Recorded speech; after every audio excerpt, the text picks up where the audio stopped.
Hello and welcome to my YouTube channel chemical journey with SP.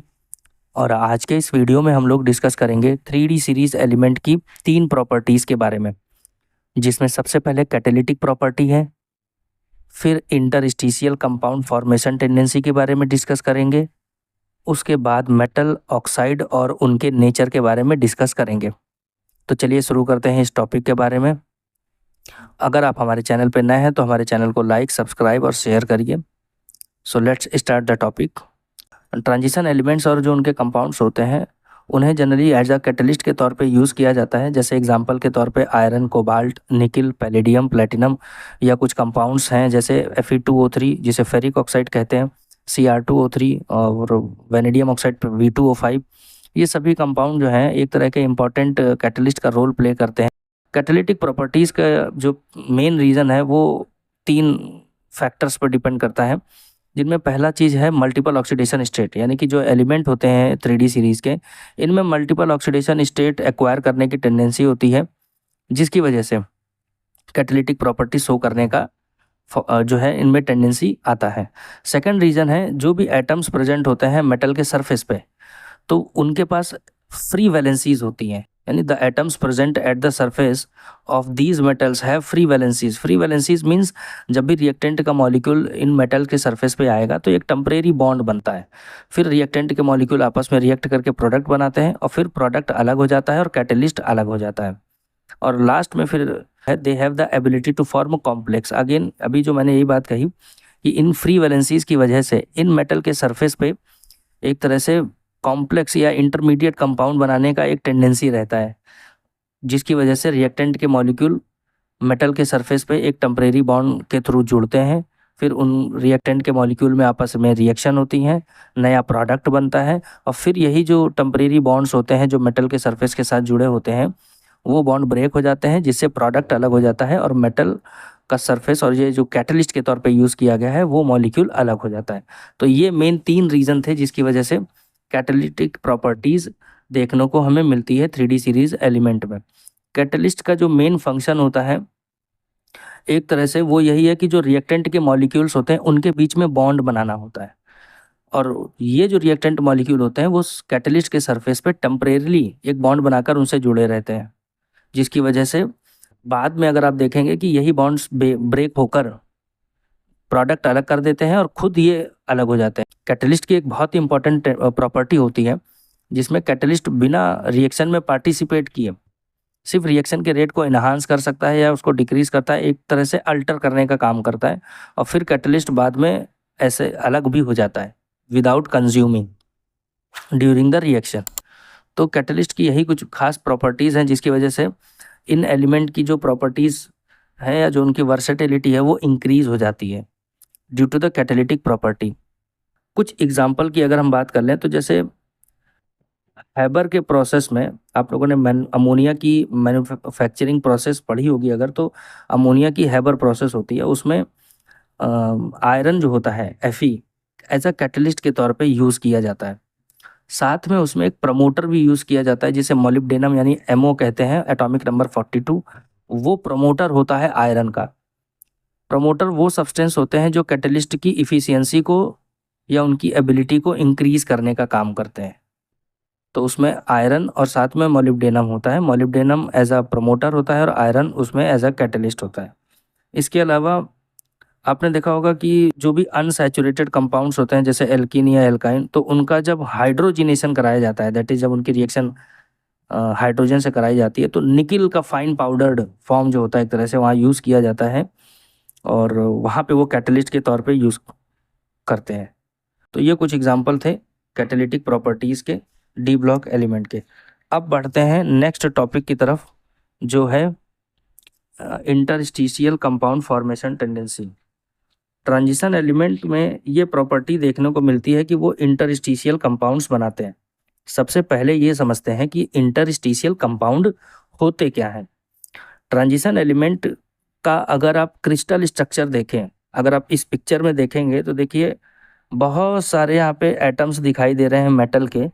तो जितने भी आप मेटल देख रहे हैं उनके बीच में देखिए थोड़ा थोड़ा स्पेस दिखाई दे रहा है। इन्हीं स्पेस में क्या होता है, छोटे छोटे एटम यानी स्मॉल साइज के जो एटम होते हैं such as hydrogen, boron, carbon, nitrogen etcetera, इन सभी एलिमेंट का जो एक ट्रैप है ना, वो इन वैकेंट स्पेसेस में जाके ये एलिमेंट कैप्चर कर लिए जाते हैं या ये ट्रैप हो वहाँ पे ट्रैप्ड हो जाते हैं। तो जितने भी मेटल के क्रिस्टल जब आप देखेंगे तो उसमें ये जो एम्प्टी स्पेस होता है जो मेटल के एटम्स के बीच में आपको देखने को मिलता है उसे वॉइड कहते हैं या एम्प्टी स्पेस कहते हैं। इन्हीं वॉइड्स में या इन्हीं एम्प्टी स्पेस में ये जो स्मॉल एटम है जैसे हाइड्रोजन, बोरॉन और कार्बन, ये वहाँ पे जाके कैप्चर हो जाते हैं या वो या तो वहाँ पे ट्रैप कर लिए जाते हैं। तो जिसकी वजह से यहाँ पर आपको देखने को मिलेगा कि ये जो ट्रांजिशन मेटल का कंपाउंड होता है वो काफ़ी रिजिड और हार्ड हो जाता है। इसका एक सबसे बेस्ट एग्जांपल ये है, जैसे स्टील है और जो कास्ट आयरन होता है उसको हार्ड करने के लिए इंटरस्टिशियल कंपाउंड के फॉर्मेशन का ही सहारा लिया जाता है। जिसमें क्या किया जाता है कि स्टील जब बनता है तो आप देखेंगे कि उसमें आयरन के पार्टिकल्स या जो मेटल की शीट होती है, जो उसका उनका जो क्रिस्टल फॉर्म होता है, आयरन के सारे पार्टिकल उसमें सिचुएटेड रहते हैं, लोकेटेड रहते हैं। तो सभी आयरन के बीच में आप देखेंगे एक कार्बन एटम जाके फिट हो जाता है, ट्रैप कर लिया जाता है वहाँ पे। तो यहाँ पर ये जो स्टील में कार्बन के एटम जो फिट हो रहे हैं क्रिस्टल लैटिस में जाके, तो इससे एक नया कंपाउंड बना, इसी का नाम दिया गया इंटरस्टिशियल कंपाउंड। तो अब आपको समझ में आ गया होगा कि जो फॉर्मेशन ऑफ इंटरस्टिशियल कंपाउंड्स है वो किसकी वजह से होता है। It is due to the voids और इस empty space present between the atoms of metal in the crystal lattice। ये इंपॉर्टेंट चीज़ है, यहाँ पे ध्यान रखना। कोई भी क्रिस्टल लैटिस मेटल का है तो जिसमें जो एटम्स प्रेजेंट होते हैं उन एटम के बीच में खाली जगह होती है और इन्हीं खाली जगह पर स्मॉल एटम जो है, बहुत छोटा छोटा एटम जिसका एटॉमिक साइज काफ़ी छोटा होगा, वो जाके ट्रैप कर लिया जाता है।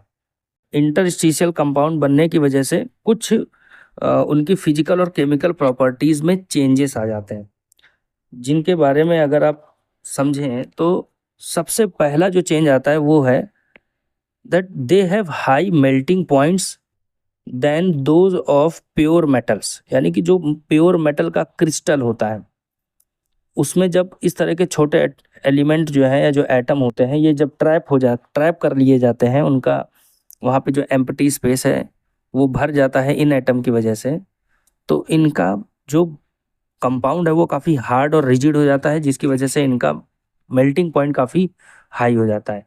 नेक्स्ट है दे आर वेरी हार्ड, वो काफ़ी हार्ड हो जाते हैं। Some borides approach diamond in hardness.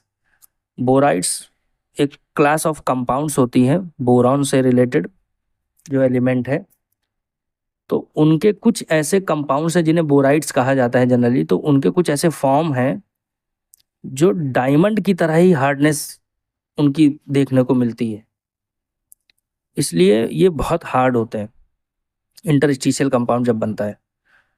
तीसरा इसमें एक इम्पॉर्टेंट प्रॉपर्टी है, दे रिटेन मेटालिक कंडक्टिविटी। अच्छा, देखेंगे जो स्मॉल एटम है ये है देखिए नॉन मेटल, चाहे हाइड्रोजन हो, बोरॉन हो या कार्बन हो, वो जाके फिट हो जाते हैं उस वॉइड में या एम्प्टी स्पेस में, लेकिन इससे मेटल की कंडक्टिविटी पे कोई इतना असर नहीं पड़ता है, तो they retain metallic conductivity. And finally they are chemically inert. अब ये जो इंटरस्टिशियल कंपाउंड बन जाता है तो अब अच्छा आप भी देखते होंगे कि घरों में देखिए स्टील लगा रहता है कई जगह, या रेलिंग में रहता है सीढ़ियों पर जब हम लोग चढ़ते हैं, तो देखिए स्टील अनरिएक्टिव होता है, इसलिए केमिकली क्या होगा, एक तरह से इनर्ट होगा। कुछ एग्जांपल अगर मैं बताऊं इसमें तो Fe3H है, इसमें 3 आयरन के बीच में एक हाइड्रोजन है। सिमिलरली अगर एक और एग्जांपल है जैसे TiC, दैट इज टाइटेनियम और कार्बन, या Mn4n यानी मैंगनीज के 4 एटम और नाइट्रोजन, इस तरह के इंटरस्टिशियल कंपाउंड हमें देखने को मिलते हैं। अब बात कर लेते हैं मेटल ऑक्साइड के कंपाउंड के बारे में। ट्रांजिशन मेटल्स जो होते हैं डिफरेंट डिफरेंट तरह के ऑक्साइड कंपाउंड बनाते हैं with different oxidation states. 3D series के ट्रांजिशन एलिमेंट जैसे आयरन है, कोबाल्ट है, निकिल है, क्रोमियम है, मैंगनीज है, वो इस तरह के कंपाउंड बनाते हैं। अगर इनके जनरल ट्रेंड देखें कि किस तरह का ये कंपाउंड बनाते हैं, तो जैसे MO, M2O3, M3O4, MO2, MO3, M2O5, जहाँ पे M मेटल है और ऑक्सीजन ऑक्सीजन सिंपली। एग्जाम्पल के तौर पे जैसे अगर आप देखें MO है तो MO में क्या हो सकता है, जैसे FeO, फेरस ऑक्साइड बोलते हैं उसको। M2O3 में Fe2O3 हो जाएगा, या Cr2O3 हो गया। M3O4 में Fe3O4 हो गया, जिसे मैग्नेटाइट कहते हैं। MO2 हो गया, MO3 है जैसे M2O5, V2O5 हो गया। MnO2 है जैसे MO2 का एग्जाम्पल अगर आप लें। CrO3 हो सकता है जैसे MO3 का एग्जाम्पल लेना चाहें। तो ये जो ऑक्साइड्स होते हैं, इनको बनाने के लिए मेटल को ऑक्सीजन की प्रेजेंस में हाई टेम्परेचर पर हीट किया जाता है। तो जो मेटल्स होते हैं ये इस तरह के ऑक्साइड्स को बना देते हैं। तो जनरल आपने टर्म समझ लिया कि मेटल ऑक्साइड कैसे बनते हैं और इनका क्या क्या जनरल फार्मूला हो सकता है। अब अगर इनके नेचर की बात करें तो मेटल ऑक्साइड जो कि 3D सीरीज के एलिमेंट की अगर हम बात करें या डी ब्लॉक के एलिमेंट की ही बात करें, तो ये 3 तरह का नेचर शो करते हैं। इसमें पहला नेचर है acidic nature of metal oxide, दूसरा basic nature of metal oxide, और तीसरा हुआ amphoteric nature of metal oxide. अब अगर बात करें कि एसिडिक, बेसिक और इसको कैसे डिफ्रेंशिएट किया जाए, तो एक बात हमेशा ध्यान रखिए, इन जनरल मतलब सामान्यतः ये बात मतलब मानी जाती है और ये नेचर हमें देखने को मिलता है कि in general oxides in higher oxidation state, ऐसे सभी मेटल के ऑक्साइड जिसमें मेटल की ऑक्सीडेशन स्टेट अगर ज़्यादा है, तो ऐसे मेटल ऑक्साइड्स एसिडिक नेचर के होते हैं। और जैसे जैसे ये मेटल के ऊपर ऑक्सीडेशन नंबर का जो चार्ज होता है वो कम होता जाएगा, उसमें मेटल का जो ऑक्साइड का नेचर है वो एसिडिक से बेसिक की तरफ बढ़ेगा, यानी लेस एसिडिक होगा तो बेसिक की तरफ जाएगा, जिसमें बीच में एम्फोटेरिक नेचर भी आ जाता है। अगर एग्जाम्पल की बात करें तो मैंगनीज एलिमेंट होता है एटॉमिक नंबर 25, तो जैसे MnO के बाद MnO2 ले लीजिए, MnO2 के बाद Mn2O7 ले लीजिए। तो MnO, MnO2 और Mn2O7, इन तीनों में जब मैंगनीज की ऑक्सीडेशन स्टेट निकालेंगे तो तीनों में ऑक्सीडेशन स्टेट आएगी +2, +4, +7 रेस्पेक्टिवली। अब इन तीनों में देखेंगे कि लगातार ऑक्सीडेशन जो नंबर है वो बढ़ता जा रहा है। ऑक्सीडेशन स्टेट अगर आप उसकी चेक करते हैं तो ऑक्सीडेशन स्टेट या ऑक्सीडेशन नंबर में इंक्रीमेंट देखने को मिलता है। अब अभी मैंने आपको एक कॉन्सेप्ट बताया कि जो भी मेटल ऑक्साइड में मेटल का ऑक्सीडेशन नंबर ज़्यादा होता है वो generally metal oxide acidic nature का होता है। तो इसमें सबसे ज़्यादा एसिडिक नेचर होगा Mn2O7 का, उससे कम होगा MnO2 का और सबसे कम होगा MnO का। तो जब सबसे कम या लीस्ट एसिडिक है तो हम ये कह देंगे कि MnO बेसिक नेचर का हुआ, तो MnO2 एम्फोटेरिक नेचर का आपका मेटल ऑक्साइड हो जाता है। और MnO2 एक तरह का ऑक्सीडाइजिंग एजेंट भी होता है और रिड्यूसिंग एजेंट भी होता है, ये भी ध्यान रखिएगा। इसी तरह अगर एग्जांपल लें वैनेडियम एलिमेंट का, तो उसमें कुछ कंपाउंड बनते हैं मेटल ऑक्साइड के, तो जिसमें सबसे पहला कंपाउंड है VO, फिर है V2O3, फिर है V2O4 और फिर है V2O5। चारों कंपाउंड में अगर आप वैनेडियम की ऑक्सीडेशन स्टेट निकालते हैं तो VO में +2, V2O3 में +3 आएगी, V2O4 में +4 ऑक्सीडेशन नंबर होगी और V2O5 में +5 ऑक्सीडेशन नंबर होगी। तो जैसे जैसे ऑक्सीडेशन नंबर देखिए बढ़ेगी, उनका एसिडिक कैरेक्टर इंक्रीज करेगा। अब इन सब में सबसे कम जो ऑक्सीडेशन नंबर है वो VO में वैनेडियम की +2 है, तो लीस्ट एसिडिक हो जाएगा फिर ये, और साथ ही साथ लीस्ट के साथ साथ आप इसको बेहतर होगा ये कहें कि ये बेसिक नेचर का होगा। एम्फोटेरिक ऑक्साइड वो ऑक्साइड होते हैं जिसमें जो भी मेटल ऑक्साइड होगा वो एसिड के साथ भी रिएक्शन करेगा एज वेल एज वो बेस के साथ भी रिएक्शन करता है। अगर कोई कंपाउंड एसिडिक नेचर का है मेटल ऑक्साइड, तो उसकी रिएक्शन आप बेस के साथ कराइए, वो एक सॉल्ट बना देगा। सिमिलरली अगर कोई मेटल ऑक्साइड बेसिक नेचर का है तो आप उसकी रिएक्शन एसिड से कराइए, वो सॉल्ट बना देगा साथ में। लेकिन जैसे ही एम्फोटेरिक नेचर की बात करेंगे आप, तो उसमें वो जो कंपाउंड होगा या जो मेटल ऑक्साइड होगा वो दोनों तरह के रिएक्शन के परफॉर्म करने की एबिलिटी रखता होगा। तो ये कुछ प्रॉपर्टीज़ थी मेटल ऑक्साइड और उनके नेचर के बारे में। आई होप आपको ये वीडियो समझ में आया होगा। इसमें जो कॉन्सेप्ट में डाउट लगे तो उसके बारे में आप कमेंट में लिख सकते हैं, या कोई और नया टॉपिक जिसके बारे में आप कुछ जानना चाहते हैं तो उसके बारे में अलग से मैं वीडियो बना दूंगा। अब अगर देखें तो इसमें 3D सीरीज़ के एलिमेंट की मेन प्रॉपर्टीज़ हो गई हैं पूरी। बाकी अगर कोई डाउट रहता है तो आप लोग पूछ सकते हैं इस बारे में। इसके बाद जो नेक्स्ट वीडियो आएगी वो कुछ क्वेश्चन से रिलेटेड वीडियो बनाऊंगा मैं, जिसमें आपको 3D सीरीज़ एलिमेंट के बारे में जितनी भी प्रॉपर्टीज़ अभी तक पढ़ ली हैं उनके बारे में क्वेश्चंस सॉल्व किए जाएंगे और कुछ क्वेश्चंस उसमें ड्रॉप किए जाएंगे जो आप लोग अपनी प्रैक्टिस के लिए करेंगे। तो चलिए, thank you so much for watching this video.